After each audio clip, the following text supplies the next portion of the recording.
Hi வணக்கம் நண்பா நண்பீஸ். இன்னைக்கு நான் பார்க்க போகிற விஷயம் முடி உதிர்வு பிரச்சனைக்காக ஏர் டிரான்ஸ்பிளான்ட், அதாவது முடி மாற்று அறுவை சிகிச்சை செய்யணும்னு நினைக்கிறவங்களுக்கான மிக முக்கியமான அறிவிப்பு பார்த்தீங்கன்னா அரசு தரப்புல இருந்து வந்திருக்கு.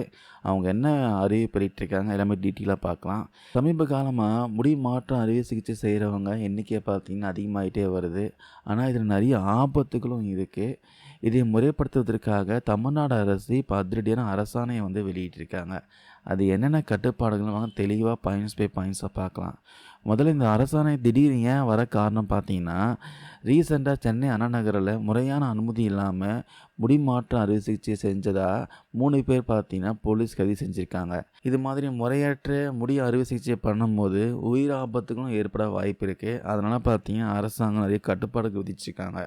அரசு வெளியிட்ட அரசாணைப்படி இனி வரும் காலங்களில் தகுதியான மருத்துவர்கள் மட்டுமே இந்த முடி மாற்று அறுவை சிகிச்சைகளை செய்யணும்னு குறிப்பாக சொல்லியிருக்காங்க. குறிப்பாக பார்த்தீங்கன்னா இந்த பிளாஸ்டிக் சர்ஜரி முடித்தவர்கள், அதாவது எம்சிஹெச்இ அல்லது டிஎன்பி பிளாஸ்டிக் சர்ஜரி முடித்தவங்க பண்ணலாம்.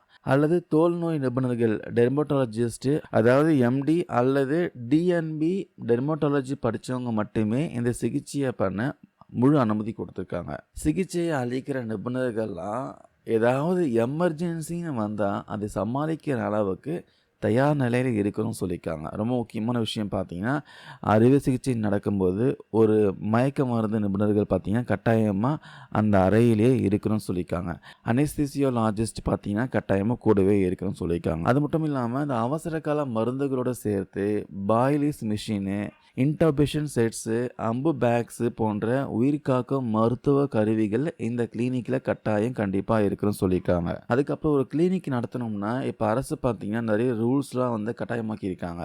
இந்திய தோல் மருத்துவர்கள் சங்கம், அப்புறம் இந்திய தோல் அறுவை சிகிச்சை நிபுணர்கள் சங்கத்தின் விதிமுறைகள்லாம் கண்டிப்பாக இந்த நிறுவனங்கள் முழுமையாக முறையாக ஃபாலோ பண்ணியாகணும்னு சொல்லியிருக்காங்க.